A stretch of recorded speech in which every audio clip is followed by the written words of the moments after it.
Yeah, welcome back to another edition of DXB today. Great to have your company this evening. Hope you're enjoying the show thus far. Big focus for us today on private members clubs and members clubs in general. Real boom in them in recent times. Yeah, we see the population growing, but a lot of tribes developing and finding their space here in Dubai. Let's continue the conversation now. Why? Because our next guest is all about dismantling and taking down barriers, cultivating a vibrant community where members can meet, can collaborate, and of course, and create together. Please welcome to the show Sultan Al-Dalmaki, the founder of the 1833 Private Members Clubs. Thanks so much indeed for being with us. Thanks so much for having me, appreciate it. You know where the first question is going to be, don't you, eh? Right, we need to know about the name. Why 1833 and why now? I think this is a question a lot of people ask us often, and for the longest time ever, we were like, we're never going to say where the term 1833 comes from, but eventually, here we are talking about it right now. 1833 is when the first tribe moved to Dubai. And it made sense for us because it felt that this is a continuation to the economy building vision, but more focused on the creative industry. And why is now the right time? Good question. I don't know. I lived in London for 16 years, and I came back for a visit 2 years ago, and I have to say I was mind blown with what's happening here. And during my period abroad, I hardly came back to Dubai. To give you a little bit of background, I worked in the creative industry in London. I worked in fashion for 16 years. I was one of the first Middle Eastern to start a footwear brand. My work ended up being housed at the V&A Museum as the first Middle Eastern footwear designer, and then moved to do a lot of things within the fashion sphere. At that time, there wasn't any supportive network that brought the creative community together. So hence, that's the reason I had to move to London.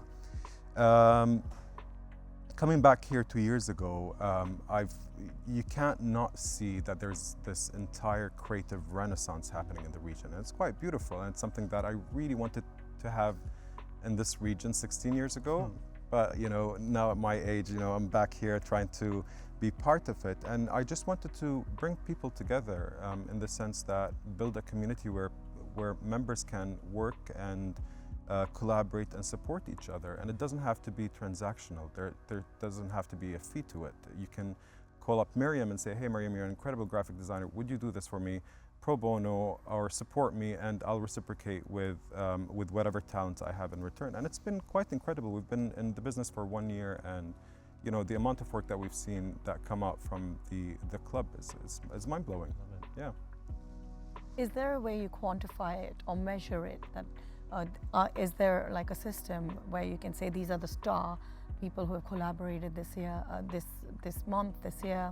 We can quantify it for sure, but we also push from our side. So we have 1833 Members Club, but we also have our advisory arm. So the way we built this Members Club, we didn't want it to be a transactional Members Club. We didn't want it to be a space where you just pay a membership fee to come and socialize and use it as a third space. And we are working towards our third space right now. We wanted through our advisory to make sure, through the Members Club, that we've built a collective of some of the best talent in the region. So you're completely eliminating any performative creative and focusing on actual creatives in this region. And through our advisory, if we get projects through government or brands, we always pitch it back to our members. So yes, you're paying a member's fee, but you're also making money out of it through the advisory work that we're doing for the government or for the brands as well. It's an incredible way for people to work on big projects, which otherwise 100%. They would never get. 100%. Now, as a creative myself, you know what I'm going to ask you. How do you touch upon this, we didn't really get into it. How do you get into this very elite club that maybe doesn't accept influencers? Oh, here we go. Listen, so the way we did it very democratic. As a co-founder, I'm not allowed to approve members. So that way I don't have a say and it doesn't become biased. And the way we accept members, you have to apply online. And through your application online, we have a committee. No one knows each other.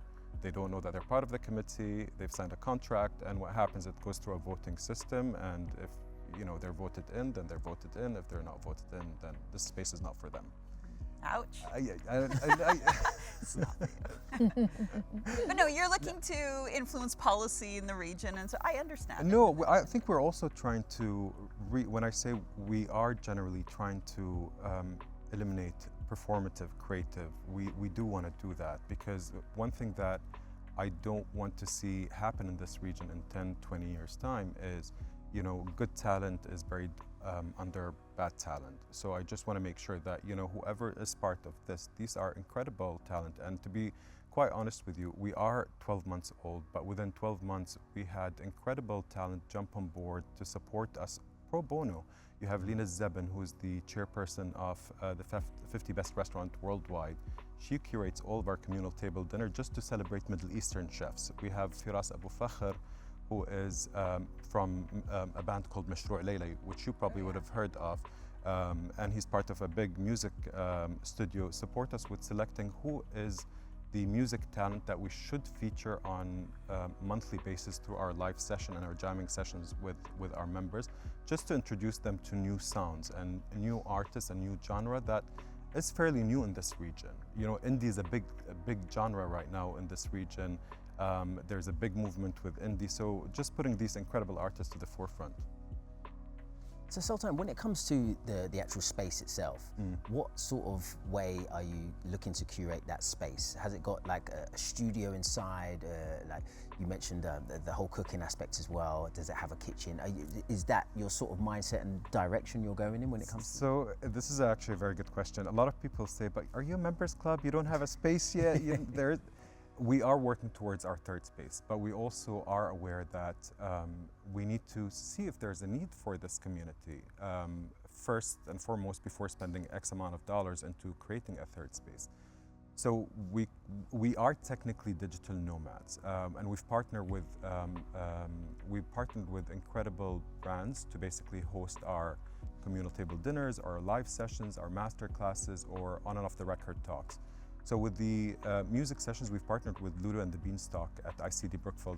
Amazing Incredible spot. girls. Great spot. Fantastic girls. You know, they're in the film industry, and they created this really incredible niche, not your typical space in Dubai. So we throw our live sessions there once a month.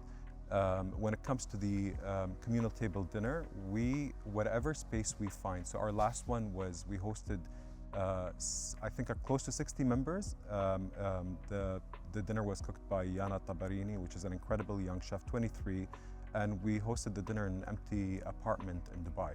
So whatever space we find, we'll use it until our third space is available. So it's like a Burning Man sort of like. Sort of, in a way. Yeah, it is. Sultan, I'm inspired. I'll be honest, I came in today, wasn't quite sure about all the members club, but between the three of you guys are influencing, doing your own share of I gotta influencing. tell you, it's so much fun. It really is, and I think people like it because you're not allowed to take photos. You know, you come in, and our members feel so comfortable that, you know, we're just gonna be us. Yeah. We know there's no cameras, no photos, and we're just gonna be what we need to be as humans, as simple as that. We know you're the real deal. Absolute bliss. Yeah. Tom, you're in the wrong field. No Too late. socials, no photos. No phones, no And you social. rock up in pajamas. Over capital. Absolutely. Listen, cultural capital has a longer shelf life than a social capital. Absolutely. It's just, Sultan, it's just a fact. Thank you so much for coming on. Thank you so today's much for show. having We've me. I run out of time. appreciate it. We want to keep you for hours, but I appreciate you so much for coming when we know I how busy appreciate you it. are, and hopefully have you back on soon. Thank you so much.